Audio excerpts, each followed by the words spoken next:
Assalamualaikum warahmatullahi wabarakatuh. Bismillahirrahmanirrahim. Alhamdulillahirabbil alamin. Allahumma shalli ala sayyidina Muhammad wa ala ali sayyidina Muhammad. Amma ba'du. Rabbi zidna ilma warzuqna fahma. Amin ya rabbal alamin. Baiklah teman-teman, perkenalkan nama saya Hirudin. Izinkan saya untuk menyampaikan materi yaitu tentang metode internal factor evolution atau EV dan external factor evolution atau EV dalam perencanaan strategi pendidikan. Dalam pembahasan ini, penulis akan menekankan pada metode internal factor evolution atau EV dan external factor evolution atau EV dalam perencanaan strategi pendidikan Islam. Karena faktor lingkungan, internal dan eksternal dalam lembaga pendidikan itu sangat berpengaruh terhadap tercapainya tujuan, baik secara kecil maupun secara besar. Nah, seperti yang kita ketahui, lingkungan itu sendiri di dalam organisasi, termasuk dalam lembaga pendidikan Islam, terdiri dari lingkungan eksternal organisasi dan lingkungan internal organisasi. Apa itu lingkungan eksternal organisasi? Yaitu lingkungan yang ada di luar organisasi, sedangkan lingkungan eksternal organisasi itu adalah lingkungan yang ada di dalam organisasi. Yang pertama yaitu pengertian EV atau Internal Factor Evolution. Definisi dari EV itu sendiri adalah merupakan kegiatan untuk melakukan penilaian terhadap faktor-faktor yang mempengaruhi ketercapaian tujuan lembaga dari aspek internal organisasi atau lembaga.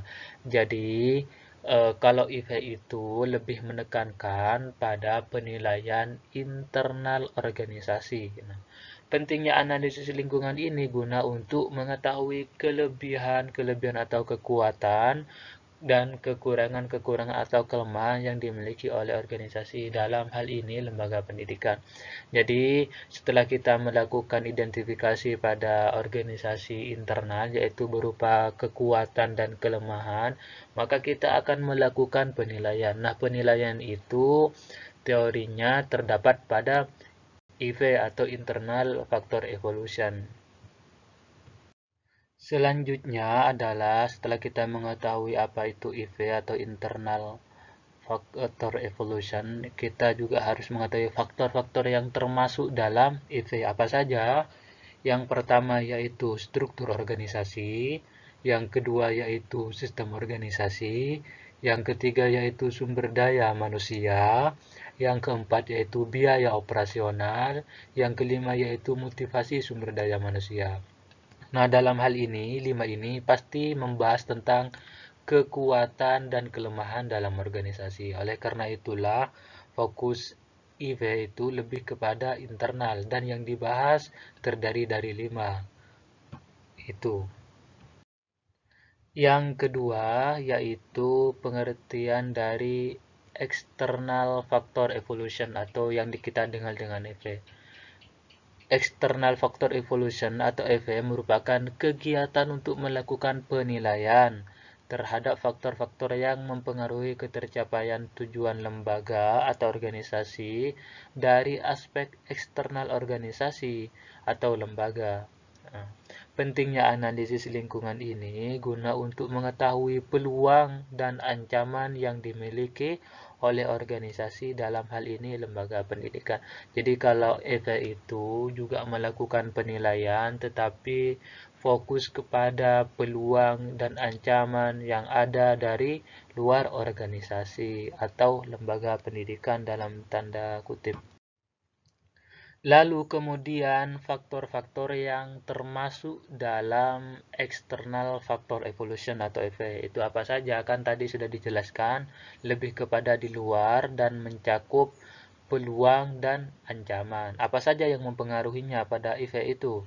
Yang pertama yaitu ekonomi, yang kedua yaitu teknologi, yang ketiga yaitu sosial budaya, yang keempat yaitu politik, yang kelima yaitu ekologi, dan yang terakhir adalah keamanan. Nah, ini semua yang 6 ini merupakan faktor eksternal organisasi. Jadi, dari sinilah peluang dan ancaman itu muncul.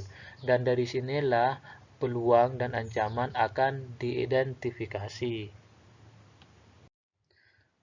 Dalam metrik IE, yaitu internal eksternal, terdapat 9 kuadran, yaitu warna biru di sini, warna hijau ini menunjukkan tumbuh dan bina. Warna kuning itu menunjukkan pertahankan dan pelihara, sedangkan warna merah itu menunjukkan panen dan divestasi. Nah, cara memahaminya nanti itu merupakan angka terakhir, angka keseluruhan dari IV atau IP. Nah, jika angka terakhir pada IV 4,0 sampai 3,0 artinya kuat karena ada di kuadran 1. Jika ada di 2,99 sampai 2,0 berarti di posisi sedang. Jika ada di 1,99 sampai 1,0 artinya lemah. Begitupun juga dengan EV, jika ada di 4,0 sampai 3,0 berarti tinggi, ada di angka 1 kuadran. Jika ada di 2,99 sampai 2,0 berarti artinya sedang. Jika ada di 1,99 sampai 1,0 artinya rendah. Ini nanti digunakan setelah dikalkulasi dari keseluruhan baik dalam IV ataupun EV. Untuk lebih memudahkan nanti akan diberikan contohnya. Selanjutnya yaitu metode atau cara menghitung IV dan EV dalam perencanaan strategi pendidikan Islam. Nah, tabel ini merupakan slide lumayan penting karena di sini nanti akan dijelaskan tentang aturan-aturan cara menghitung IV dan EV. Yang pertama yaitu membuat tabel. Yang kedua yaitu susun sebuah daftar dengan mengidentifikasi peluang dan ancaman pada eksternal dan kekuatan dan kelemahan pada internal. Yang ketiga yaitu memberi bobot masing-masing faktor dalam kolom 3, mulai dari 1,0 sampai dengan 0,0. Nah, apabila nanti dijumlahkan keseluruhan, maka angka tersebut akan menghasilkan 1,00. Ini yang juga penting. Yang ketiga yaitu bobot didapatkan dari jumlah total jawaban narasumber dibagi jumlah total keseluruhan kekuatan, kelemahan di internal atau peluang dan ancaman di eksternal. Yang kelima yaitu berilah rating dalam kolom 4 mulai dari angka 1 sangat rendah, angka 2 rendah, 3 tinggi, 4 sangat tinggi berdasarkan pada pengaruh faktor tersebut. Yang keenam yaitu rating didapatkan dari total jawaban narasumber dengan jumlah narasumber.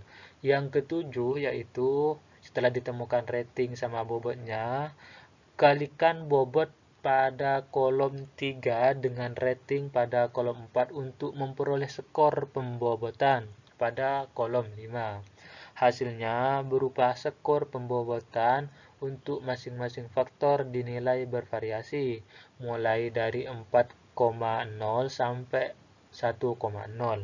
Nah, terakhir itu caranya, hasil total kekuatan ditambah hasil total kelemahan atau total peluang ditambah dengan hasil total ancaman untuk menghasilkan total keseluruhan. Nilai total ini menunjukkan bagaimana organisasi bereaksi. Nah, setelah mendapatkan itu, lalu dikembalikan kepada metrik yang tadi, yang warna-warni itu. Nah, agar lebih mudah untuk memahami metode atau cara menghitungnya ini, kita masuk ke contoh langsung ya.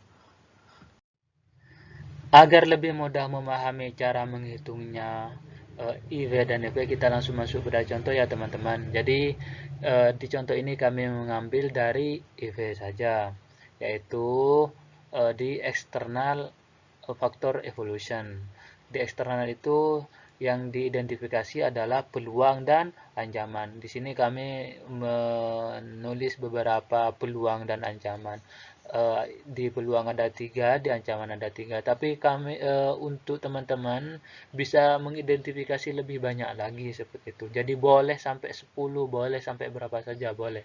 Selagi teman-teman menemukan penemuan-temuan baru baik dari peluang dan ancaman dari eksternal organisasi. Setelah itu teman-teman itu meminta penilaian kepada narasumber. Kalau di sekolah boleh kepala sekolah ataupun guru. Dalam penilaian tentu memberikan batasan, yaitu dengan sehingga akan lebih mudah seperti itu dan sama. Contohnya seperti 1 sangat lemah, 2 lemah, 3 bagus, 4 sangat bagus. Itu pun yang kami terapkan di sini teman-teman. Jadi sehingga akan lebih memudahkan kami untuk menghitungnya seperti itu. Narasumber yang boleh memberikan penilaian itu pun juga boleh lebih dari 1 sampai 10 pun juga boleh teman-teman. Jadi terserah teman-teman ya untuk untuk minta penilaian kepada narasumber. Nah, kemudian hasil dari jawaban narasumber itu dijumlah. Kemudian yang paling penting juga bagaimana cara mencari bobot, rating, dan skor. Itu yang juga penting teman-teman. Bagaimana cara mencari bobot? Di metode di slide sebelumnya sudah dijelaskan ya, yaitu cara mencari bobot adalah pada poin 4 itu. Bobot didapatkan dari jumlah, ini jumlah total jawaban narasumber, ini jumlah jawaban narasumber dibagi jumlah total keseluruhan kekuatan dan kelemahan. Nah, itu nanti totalnya ini jawaban dibagi jumlah total keseluruhan antara peluang dan ancaman ya. Di sini ada yang namanya 30, ini 30. Jadi 7 dibagi 30 menghasilkan bobot 0,23. Pun juga yang lain, caranya begitu ya teman-teman. Tetapi yang paling penting nanti kalau di pembobotan itu setelah dijumlah keseluruhan antara ancaman dan peluang harus menghasilkan 1,00. Jadi tidak boleh ya teman-teman, tidak boleh 2, tidak boleh 3, tidak boleh 4, tidak boleh kurang dan tidak boleh lebih, harus 1,00. Oleh karena itulah biar ini seragam, maka kita harus memahami yang ini dulu. Seperti itu. Tapi cara menghitungnya pun juga sangat mudah, yaitu tinggal jumlah jawaban dibagi jumlah keseluruhan antara ancaman dan peluang seperti itu sehingga menghasilkan. Juga demikian yang nomor 2 yaitu 6 dibagi 30, 7 dibagi 30 dan juga yang ini juga semuanya sama. Kemudian nanti dijumlah total antara ini peluang dan ancaman. Nah, dan itu harus menghasilkan 1,00. Itu pun cara mencari bobotnya ya teman-teman. Kemudian cara mencari rating. Cara mencari rating itu ada pada poin 6. Nah, poin 6 itu tinggal Anda baca lagi, yaitu rating didapatkan dari total jawaban narasumber dengan jumlah narasumber. Jadi, total jawaban narasumber dibagi jumlah narasumber. Ini narasumbernya cuma 2, jadi teman-teman. Jadi, 7 dibagi 2 menghasilkan rating yaitu 3,5. 6 dibagi jumlah narasumber 2 jadi 3, pun juga demikian yang lainnya. Caranya sama ya teman-teman. Nah, sudah tahu caranya mencari bobot dan rating. Kemudian cara mencari skor. Bagaimana cara mencari skor? Itu ada pada poin 7, yaitu kalikan bobot. Jadi kalikan bobot dan rating. Jadi kalau untuk mendapatkan skor itu sangat mudah sekali, tinggal ini bobot dan rating Anda kalikan saja ya teman-teman, yaitu 0,23 dan 3,5 itu dikalikan menghasilkan 0,80. Setelah didapatkan semuanya skornya itu, kemudian yang peluang itu dijumlah, yang ancaman juga dijumlah. Setelah dijumlah, dua-duanya dijumlah lagi sehingga menghasilkan total keseluruhan teman-teman. Dan itu total keseluruhannya adalah 2,76 teman-teman ya.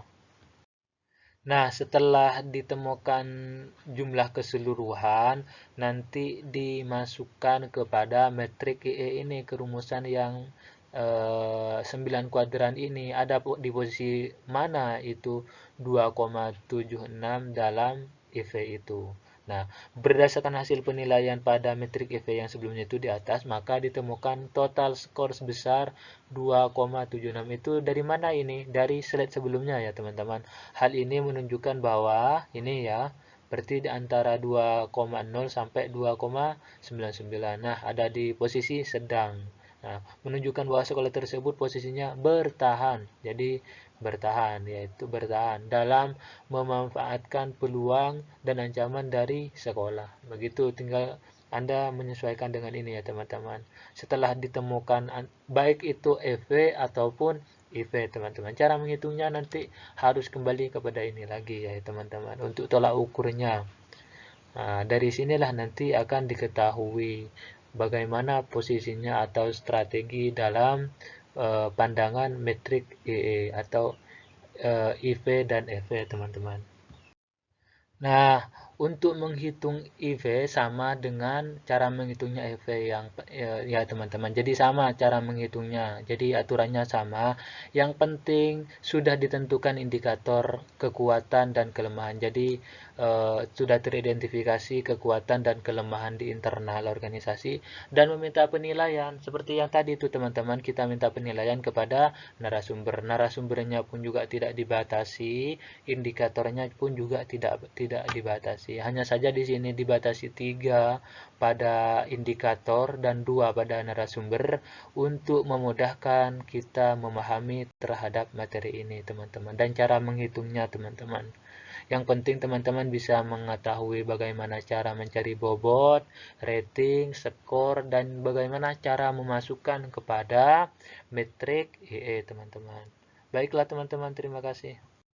Baik, hanya itu yang bisa saya sampaikan untuk materi ini. Semoga teman-teman memahami, dan jika tidak memahami, tinggalkan pesan di kolom komentar, dan insya Allah kami akan balas satu persatu. Terakhir, semoga Allah selalu memudahkan segala urusan kita semua. Amin ya rabbal alamin. Dan terakhir dari saya, Allahumma musta'an ala sabilir rahman. Assalamualaikum warahmatullahi wabarakatuh.